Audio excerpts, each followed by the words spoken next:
What do you need? The green screen. The green screen? Yeah. What is a green screen? So it's something you put at the back and you can... It's like that.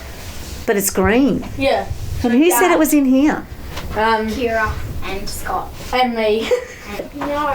Oh, wait, do we interrupt on something? Yeah. Sorry, we had no idea.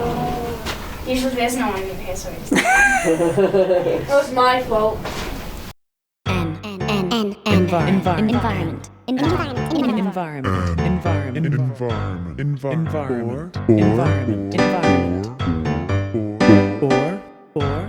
Or change. You are listening to An Environment for Change, an 8-part series looking at some of the many people in the Mount Alexander Shire who are working to combat climate change and promote sustainable living. These are local people who are working towards changing our habits so we can all move forward into a vibrant, healthy and sustainable future. In this series, we'll hear from local farmers, Boomerang Bags, Repair Cafe, local environment groups, activists and concerned citizens. You can hear it at 9 a.m. on Monday mornings on Main FM 94.9 or listen anytime by jumping online to the Main FM SoundCloud page. This series was made possible by a community grant from the Mount Alexander Shire Council. Today on An Environment for Change, I'm speaking with Julie Holden, Principal of the Chewton Primary School. In Julie's time as Principal at Chewton, the school has gone from a 1-star sustainability rating to 5 stars. So today we'll find out what it takes to make a small country school excel at sustainability.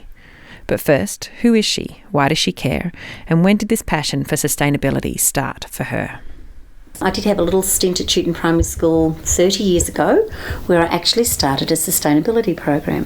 You're already on it? Yeah, and I guess I'd really like to start with that journey because I often think about that. In that last night we were doing some work around respectful relationships using some photographs that were taken 30 years ago, and yet we're still talking the same thing and we had new photos. So 30 years ago when I was here, my job was to teach the science program, and I started a recycling program from that. And we had the big Hessian bags and we were collecting the bottles and we were collecting the newspaper, and the fire brigade came and did it. So I actually taught sustainability as a subject 30 years ago. Wow. How do you feel like it's changed, or if it hasn't changed, in what ways is it exactly the same? I was lucky when I started here 7 years ago because our school was ready for a change, and I'd come from a very environmental background and we only had 19 students. So we had to make some really significant changes to our school, and parents were very interested in sustainability. They were very interested in student welfare. They were both things that I was passionate about, so it came together really, really well. So we were able to write a new 3-year plan based around student welfare and sustainability, and very lucky that the government was also starting to put funds into both those programs. So from a sustainability perspective, we then hooked up with Sustainability in Schools program, and they were offering a lot of money for schools to come on board with their program. So I was very reluctant to come completely on board because there was a huge amount of work. However, parents were very keen and they kept me focused. So having that structure with school sustainability, we were able to then set ourselves some small achievable goals to get to where we are, which is now a 5-star sustainable school. So going back a little bit, you mentioned you had a personal history in sustainability before you came to Chewton Primary 30 years ago. So what was that? So that would have been the late 80s, early 90s? Yes. So, you know, I'm approaching 60, and sustainability was something I grew up with, not necessarily from saving the planet, but from saving money. So our family did always turn off lights, did always recycle, did always reuse, because that was the way that you saved money. So I then took that on as a young adult, but took it on then more from an environmental perspective. That was just my interest. As teachers, we all know what our strengths are, and mine was in sustainable education and having an interest in those sorts of programs. So you grew up with a certain amount of understanding to reduce, reuse, recycle, as people would say these days. Was there a moment in your life where it really crystallised for you and made you think, no, this is really important, this is something that we have to work on? I think with all of us, once we have children, or most of us, once we have children, we sort of look more to the future and what that planet's going to look like for them. And we're very privileged in the education system that we actually are working with children. And we do know that that they are very influenced by their teachers. We have to be very careful at times what we actually say because they take what the teacher says as gospel. But when you've got such a great message such as sustainability, it's a message that you can get through really creatively, and children will hook onto that really easily. So how did you come back to Chewton Primary, and did you come back as principal or as a teacher? I had the opportunity to manage the annex school at Guildford, having had 30 years teaching at Campbell's Creek, and it was a small school environment and I loved it. I was the only teacher, and I basically had programs that I could do and take wherever I wanted, and I had a huge amount of parental support out there who all had this sustainable feel about them. They really loved those sorts of programs. So we started the classic things that schools do when they start their journey, like building the chook house out of mud bricks. So all of the Guildford community would come out and we'd have a barbecue and we'd spend a weekend building a chook house out of mud bricks. We started doing our vegetable gardens. We actually came out to Chewton School to have a look at the vegetable gardens that were built out here. Then I was the leading teacher at Guildford. I wasn't the principal of Guildford. So as much as I was really enjoying what I was doing, I was still under the leadership of the principal of Campbell's Creek. I didn't have any principal aspirations whatsoever. However, just in my inbox came the position at Chewton, and I thought I might look into that. Having looked into that and applied and had an interview, I then sat in the car and cried my eyes out and thought, I'm not going into that interview because I really love what I do at Guildford. However, I picked up enough courage and went into the interview, and halfway through the interview, the school council president said to me, you seem to really love the work that you do at Guildford. Why are you coming to Chewton? And I burst into tears again and said, I don't want to leave Guildford. I want to stay there. But can you give me a minute to compose and I'll tell you why I want to come to Chewton. So once again, I ended up at Chewton. I was successful. Obviously, the tears was fine. They allowed me to compose. And I really had just this opportunity to take this journey and have a school community behind me. So it wasn't any blockers, any barriers. It wasn't like some principals wanted to have a sustainability program in their schools, but they've got staff that are blocking it or parents that are blocking it. It was everybody was on board and everybody was helpful and everybody wanted the same outcome. So tell me what it was like in the early days and how did you attain the 5-star rating? I'm assuming you weren't 5-star when you started. So with Sustainability School Sustainability Program, you have to get a star. There's 5 stars. So our school council president at the time, she was very confident that we would become a 5-star school. She wasn't doing all of the work, however, she was helping. At that stage, 7 years ago, it was incredibly challenging. You got support from the team, but I was teaching full time. So there was 2 teachers and we had 19 students. I had a class, the other teacher had a class, and for me to get any time release, it was a matter of combining the classes. However, we did do it. It was a lot of weekends and we started small. So we started with the easy things like electricity because that's where the grant was. So once we could actually do something about our electricity use, we were able to get a $10,000 grant. So it was, that was a really big incentive. Money's always an incentive, and as a school at that point we didn't have any money.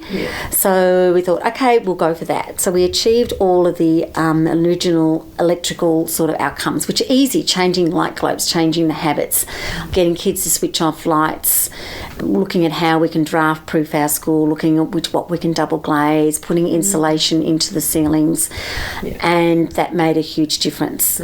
Having an audit done, what can we do? So once you've got star 1, you sort of think, well, yes, we could go through star 2. But you don't, it's not like you just work on electricity or you work on waste or you work on water or you work on biodiversity, doing a little bit of each one. So you get a bit inspired after you get your first star.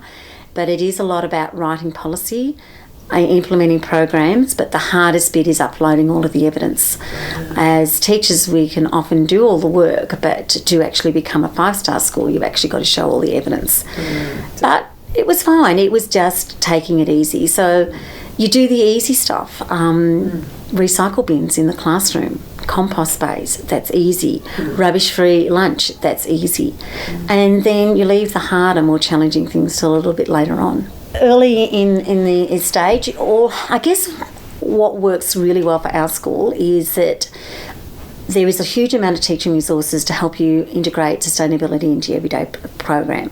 So when we write our curriculum and when we teach our curriculum, sustainability is embedded in what we do. So no matter what unit that you're teaching, you look to see where there is a sustainability focus that would fit in with that unit. At the moment, all of the teachers are looking at waters and waterways, from the big question about what mini beasts do we have in our waterways at Chewton Primary School, which is a question for the Prep 1 classes, to what would the world look like without oceans in the 5-6 classes. And working around that topic, you then incorporate some sustainability topics and some sustainability subjects around that. It's not all about sustainability, but it will fit in nicely. Some of it's around our understanding of Torres Strait and Aboriginal learnings, and some of it's around our engagement with Asia.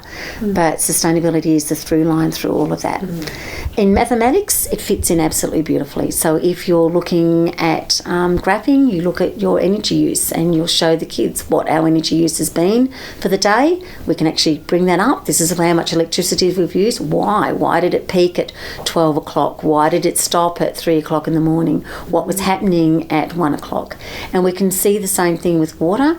So I can bring up a graph of our water use, and the children can actually look at that graph and see that at lunchtime our water use goes up because all the kids are flushing toilets and using the water fountains. What happens if you leave a hose on? Why have we got timers on there? What are the problems with the timers? So there's real-time learning that really links to what they're doing in mathematics, what links to what they're doing in English, which links to what they're doing in science. So around sustainability, it fits in really well with our school's strong Indigenous perspective, in that as well as making sure that we have a sustainable element to our curriculum, we also have an Indigenous element when it fits. So once again, if the children are learning about frogs, for example, you would look at, well, how did the Aboriginal people use frogs? Why were they important? What did the frogs tell the Aboriginal people about what foods might be available in this area? It's more than just doing an acknowledgement of country or flying 3 flags.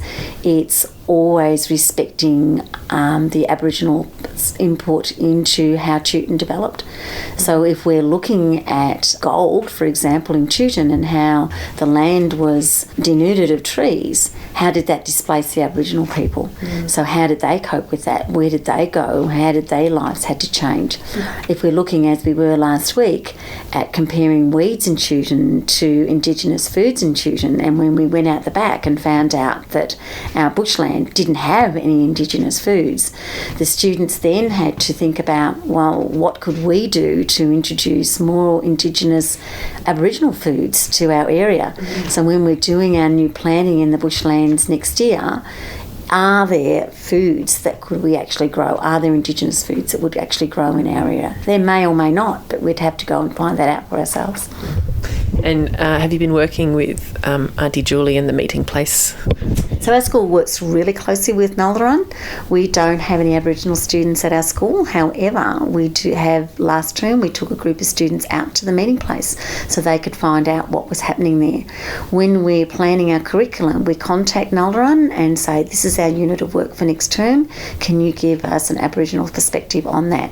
And they're fantastic. So Auntie Julie and the other members of that team will send us links and send us out resources that can help us to teach those programs. It's not the whole program. It might just be one of the series of lessons of 10, but that one lesson will have an Aboriginal perspective. So we plan to do something every couple of years, a big project. So last year we booked 2 buses and they went with Auntie Julie, and we had a geologist, and the geologist was telling the scientific story about how the mountains and all the landforms, and Julie McHale was giving the Aboriginal story. And next year I'm planning, we'll put in our budget to book a bus, and we will have an Indigenous person on that bus taking us around all of the areas that are significant to the local Aboriginal people.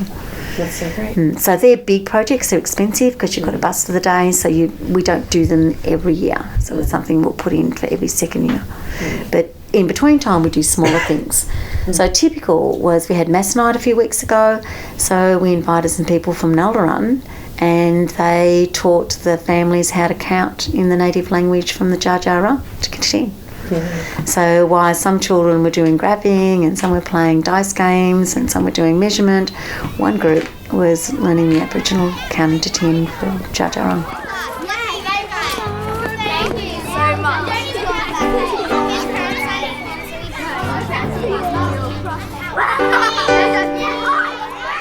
You're listening to An Environment for Change on Main FM 94.9. Today I'm speaking with Julie Holden, the principal of the 5-star sustainability rated primary school in Chewton.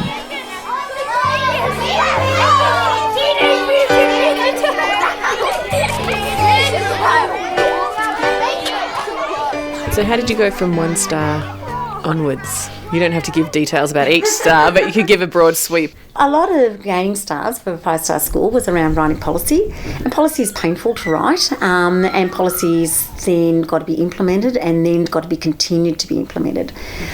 But it is about having that conversation and having a conversation with not just myself, but having the conversation with the staff and the students and trying to get as many parents on board as you can. Parents are very keen to have sustainability in the school, but taking time off work to help write policies is a big ask. And students are really keen to have an input, but in the end, it does come down to a couple of teachers really working on that. So policy gets written and habits gets changed. The challenge is to keep the changed habit and keep the momentum going. And today I did a check of the rubbish bins, as I often do, and you notice that some children have started putting food items back into the rubbish bins. So it's a bit of a reminder. So tomorrow morning at assembly we'll talk about why are there food items in our rubbish bin and what hasn't happened. And hopefully a couple of the children will say, well, the compost bins aren't going back to the eating area now that we've started eating outside again. So they have to come up with why has that happened and what's the solution. It'll be the same as when winter starts and we get into the habit of not closing our doors. What has to change? What can we do differently? So it's always refreshing it, keeping it alive, working out that it's not, oh, we've done it, we've ticked the box, there's no more work to do. There's always work to do. There's always work of making it relevant, making it interesting, keeping the children engaged. And once again, that's become easier because it's so highlighted in the media. Straws No More was a really typical example of that. I teach all of the classes, so I got on board with that one and we were looking at the war on waste. And what happens with programs like War on Waste is that there are snippets that are set up just for students. So we don't have to sit and watch a whole half hour of War on Waste. I can just pick 5 minutes that has been selected by people that produce television for children, the ABC. They produce that 5-minute segment that I can show the kids, start the conversation going, and then they take it from there. So the Straws No More was very student driven. So we started off with the turtle. The kids talked about why they use straws, why we could get rid of the straws, what would be the implications of getting rid of the straws. They then took that to the staff who were a bit like, but we use plastic straws for art. We really like using plastic straws. We then took it to a whole school vote. The students voted on it. Well, if we don't have plastic straws in our school, what would that look like? Well, it would mean that for most of them, they wouldn't be able to bring fruit boxes anymore. Are you comfortable with that? Because your fruit boxes have all got straws on them, and they were fine. It went into policy. We changed the healthy eating policy. We changed the sustainability policy and added that in. And there hasn't been a plastic straw in our school grounds since. It was one of the most instant policy changes that we made. And the children will come up to me if they do find a straw. Somebody must have been in our school ground over the weekend because, look, I just found this straw. They got right on board with it. Yeah, great. I find it really interesting that part of your process, I mean, policy seems like such an adult world of like dry bureaucracy, but part of the process of changing the policy was actually asking the kids if they would support it and trying to brainstorm solutions with them. It can't be teacher, parent driven. It has to come from the kids. They have to negotiate. If they had their way, however, a healthy eating policy would not have any wrappers on it whatsoever. But as the principal of our school, I've also got to think about the repercussions from our parents. And some parents would find that really hard. You know, there's no chocolate bars, there's no lollies, there's no chips, there's no cheesels, there's no fatty food snacks. However, parents do like to pack muesli bars. Muesli bars come in wrappers. And the students have often said we could get rid of muesli bars, and they would very happily vote for that. Parents would find that annoying, and so I haven't gone down that track. The students themselves get to review the healthy eating policy every year, and they agree on what goes in there. So how many students do you have here now? We now have 81. I attribute a lot of that to our sustainability profile. Parents that come to our school really like what we do. They like the way we work with biodiversity. They like the values that we are teaching, and they can see that it's actually happening with our students. We're actually at a point now where we're going to be reducing our numbers because 81 students isn't sustainable in 4 classrooms, and we don't qualify for a portable classroom under the new state rules about portable classrooms in schools. So we would like to manage our numbers and get back to around about 65, 70 students, which means that we are only enrolling students from the Chewton community for the next few years until our numbers decrease. Tell me about the biodiversity. How do you achieve that within a school ground? Biodiversity is actually one of the easier ones because kids love biodiversity. So the children are actually in leadership teams, and leadership teams have control over, or not control over, they lead certain sections of our sustainability journey. Over the years that's modified. So it used to be we had our leadership teams in each of the areas: biodiversity, energy, water and waste. You can't keep with that all of the time. You've got to make it fresh. And all the children wanted to be on the biodiversity one because they were the ones doing the frog watch or the audits, a lot of the fun things around insects and seed planting. Whereas waste and energy can become a bit dry after a couple of years. So we still have student leaderships, but they're now called just sustainability. With biodiversity, the grounds is very well planned. It doesn't mean that we get rid of all our beautiful deciduous trees and our beautiful daffodils and jonquils and everything else that's not native in our garden. But it does mean that we have parts of our garden that will only be planted in local Indigenous plants. So as we do replanting, not only are they native plants, but they're Indigenous to Chewton. So all of the replanting that we did this year, those plants fitted that criteria. So it's not pull out everything and start all over again. And it is only sections of our garden. So we're still able to plant a Banksia. I did a unit on Banksia men with the Prep 2 class a couple of weeks ago, and they loved Banksia men, and I had Banksia cones, and we talked about the seeds and putting them in the oven and all of the beautiful stories around that. So I went to the nursery and bought a Banksia tree, which is not Indigenous to Chewton, but we're still allowed to do things like that. So our policy and our biodiversity policy are not that rigid that we can't have those things happening. The children are, as I said, studying water life and the mini beast in ponds, and yet they had built their cubbies inside our pond and had put planks and cardboards and saucepans in our pond. So I took the kids down there last week and said, well, you're learning about this and you think that's important, but look at our pond.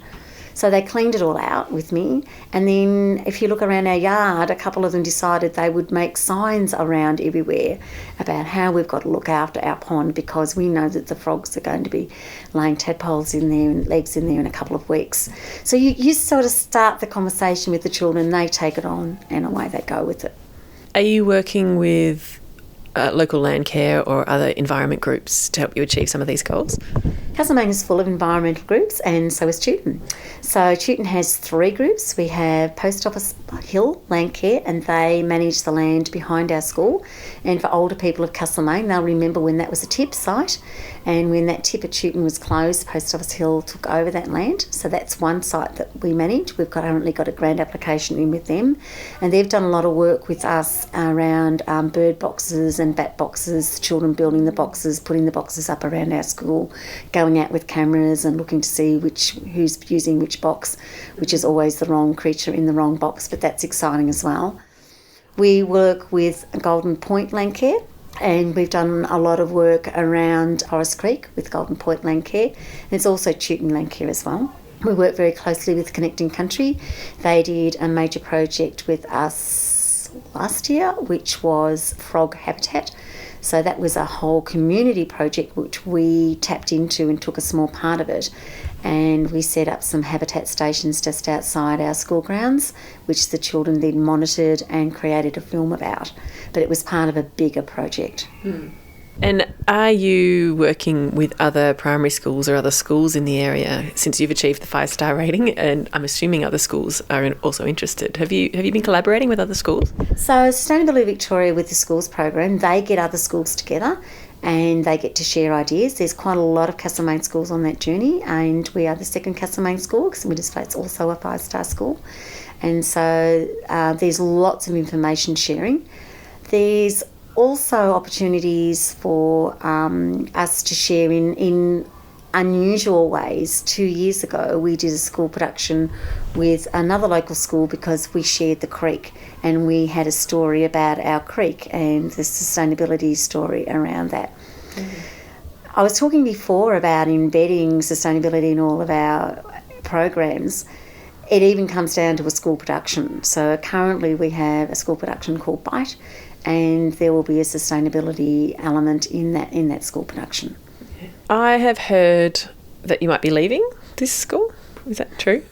Yeah. So what I was wondering is... it is public. I'm not. A lot of principals are really secretive about it. I'm not. I'm very open about it. Yeah. How do you feel about passing on this legacy, and do you feel like it's secure enough that it will just keep going? We've made sure that sustainability is in part of our strategic plan. Our strategic plan is our 4-year plan, and it is specifically, explicitly mentioned as part of the 4-year plan. That strategic plan does end in 2019, which is a year that 2020. Sorry, I won't be here in 2020. Next year will be my final year, but I'm transitioning into retirement, so I will be back for a little bit, half of next year. So the school will be used to having a different leader for 6 months, and that will be a little bit of a test to see how sustainable it is for the future. And then I'll be back for 6 months. But it's been a journey of handing over those skills. So another staff member now takes over the role that I would do. So in the past, when there was professional development days and uploading all of our data onto systems, that was something I did. Now I give that teacher time release. I teach his class and he has the opportunity to learn those skills. So there is certainly another teacher that will drive the program. And it's already written into our curriculum. So our curriculum is already there. The policy is already there. And we still have those incredibly passionate parents that are still there. So, yeah, I am confident that it will continue because it is one of the reasons that many families have chosen this school. And I think they will, as Chewtonites, will talk very loud and very proud about what they want for their school in the future. So one of the things you mentioned is that you do bin audits or you go through the rubbish. Do you think the new principal will be prepared to do that? I do sometimes wonder about my job list and how another principal would do that. One of the things that I do is that we can't recycle all of the rubbish on our site because we just have a paper rubbish collection, but we also have cans and bottles from cooking programs and other things that happen in our school. So every week I take that recycling home and put it in my recycling bin. I think, I wonder will I lift that job. Weekly you need to take the recycling out. I do make sure that the chooks are alive and that they have been fed and that the fox hasn't eaten them, and the kids know where. Some staff just wonder whether we still do have chooks. But I'm hoping that there's not too many little jobs that I do that other people won't take on. One of the big ones for us is when we're purchasing or building, making sure that we repair first. That doesn't always work for us. Last year, 2 years ago, the staff room heater broke down. And we should have replaced. We decided to repair because we were all for, let's see whether we can repair it. We got another 2 years out of it. Cost-wise, that probably wasn't effective, but it was about let's just not throw out the old and get a new because it's broken. We're currently building an outdoor stage for the students, and that will be made of recycled materials. So we use as many recycled materials as we can. So when we build our picnic tables, would have been cheaper to have used new materials, but we use recycled timber. We're currently building an outdoor kitchen, and it will have as many recycled materials in that kitchen that we can possibly use. When it comes to putting a fridge in that kitchen, we will use our old staff room fridge, and we will buy a new fridge for the staff room, but it'll be the highest rating energy-wise that we can possibly do. So in the short term, that costs the school more money. Often using recycled materials is more expensive because it's harder for a builder to put them together, but it is just what we have decided that we will do. When we purchase paper, we purchase recycled paper as much as we can. It's always considered, it's not compulsory, but we do as much of that as we possibly can. Oh, look, what are some of the other things we do? Well, we're looking at one now, the street library. So one of the things that we do is have a lot of buy, swell or shop swap type events, and the children have just asked the men's sheds to build a street library that they designed, and it'll all be about teachers, students being able to bring a book, take a book and recycle a book. We had a book fair last week, and instead of children buying new books from book companies, parents all bought books from home, and children used 20 and 50 cent coins and bought a second-hand book rather than buying new books.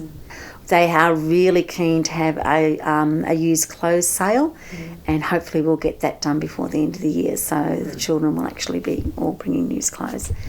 Yeah. And going back to your childhood, where a lot of the motivation was actually financial, to sell the books again to the next year level and the clothes and the uniforms as the kids grow out of them so fast, you're actually not only working sustainably, but you're working to help families be able to afford all of these things too. That was really important with the book sale, because when you get a publishing company to come and do a book sale, every book's $10 to $15. Whereas if we're just using, well, not just using, but if we're using second-hand books, most of them were just almost in mint condition. Every child could be involved, and if they didn't have a coin, they just came to me and I gave them a coin, and it just got recycled, and I put it back in the coin shop in the end. But every child could be involved, so there was no child that was left out of buying a book. One of the other parts of sustainability is active travel, and I guess that's one of our real trumps, in that we do promote cycling. We've just had a grant to put a cage around our bike shed so that children can cycle to school, then it pours rain, or they've got to go to ballet or football or whatever other active out school activity they've got. They can leave their bikes here, the bikes will be locked up and be safe. We're now trying to get a grant to get a fleet of bikes, so that instead of taking a bus to sporting events in Castlemaine, if we've just got our 5-6s going off to play netball, they're at the stadium, the children will actually cycle to the stadium and cycle back, and a bus won't be involved. We have a biannual bike ride, which I'm not 100% sure that will continue with the new principal, but hopefully it will, where every second year we do a 2-day bike ride. So 6 years ago we cycled from Geelong to Queenscliff. 2 years ago we cycled from Heathcote to Bendigo. This year we're cycling back again, Geelong to Queenscliff. We had 33 students cycling and 22 parents, which is a real indication of how parents really value that promotion of active lifestyle. I noticed also your walk to school step footprints on all your... Yeah, so we get involved in all of those initiatives around work to school, cycle to school. And rather than making it a big thing, it's just slightly promoted and it becomes something that we just do. So it might just be, it doesn't have to be a breakfast and fancy dress. It can be, I'm going to meet as many families as I can down at the park today, and we're just going to walk to school. So it doesn't have to be big, it can be simple, but just keeping it alive and in people's heads. Every now and then a parent will come up with, oh look, I could actually get a group of students and we could walk from here.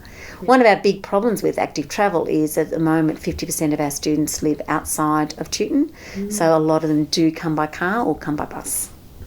Chewton also has some very long, windy dirt roads that might be difficult for some kids to ride up and down. They're quite steep, some of them, so that might be a barrier as well. Yeah, so certainly the bike paths are a barrier, but we are lucky that we do have a bike path from Chewton to Castlemaine. It is a great bike path, and every term we do a bike ride with our 3 to 6 students, and parents come along. Last year we actually took all of the bikes out to Harcourt and we cycled on the new mountain bike track. The time before that we cycled out to Malden, so we all started in Castlemaine and cycled out to the Muckleford train station and cycled back. So really promoting cycling as part of not just cycling but walking as part of an active travel. I take a walking group every couple of weeks and we just literally go for a bush walk. Kids love it. I only had one more question for Julie, and that was, how hard is it to achieve a 5-star rating at a small country town primary school in the middle of Victoria? It's easy. It's not anything special. It's not something undoable. It is just having it. It's just the way that you live, the way that you think, and the way that we want our children to live and think and talk and value. And I feel like a core part of what you're doing is making it as collaborative and community driven as possible, which seems to me it's the same thing needs to happen in our society as opposed to like individual led campaigns or, you know, the lone hero. We have to start embracing this narrative of community and people sharing the load and helping each other out as equally important. Not being, this is something that, that just we do, promoting it as what we do to be valuable members of a community and that everybody can have an idea. I think one of our strengths of our school and as of the Chewton community is that they're full of ideas and have lots of ideas, and we're really open to those ideas coming to our school.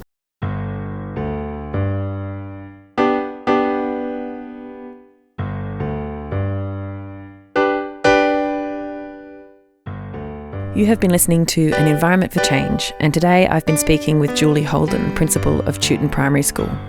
This has been the final episode in this series. If you would like to hear the rest of the series, please go to the Main FM website, mainfm.net, and follow the orange SoundCloud link. Or you can go to saltgrass.podbean.com. You can listen to the whole series there as well. This series has been brought to you care of a council grant from the Mount Alexander Shire Council. That grant only really allowed for 8 episodes, and I would love to do a lot more episodes. So if you're enjoying this series and you want to hear me extend it for a year or so and talk to so many other environment groups in the region, including farmers and people being active in the community, trying to work for change towards a more sustainable future, then jump onto the Pick My Project website and look for Saltgrass the podcast. I changed the name because I felt like An Environment for Change had already been done by me right now, but also it's a name that's been used a few times, and I felt like saltgrass was a nice word. It's an actual Australian native plant. It can be used to help salinity and erosion, and it also brings to mind ideas around salt of the earth people and grassroots movements. So I thought all of those things combined was a nice symbol for a series that would talk to local people about what they're doing for the environment and to create a sustainable future. So jump onto the Pick My Project website. You'll see a lot of other local projects. There's an awful lot of really great projects available for you to cast a vote on. I think you get 3 votes. So if you register on the website, you can have a look through all the projects that are available in our region. So that's within 50 kilometres of here. And you will get to pick 3 of them. Please think about voting for Saltgrass, the podcast. Then I'll be able to do a whole year's worth of episodes like this, talking to local people about sustainability. Environment.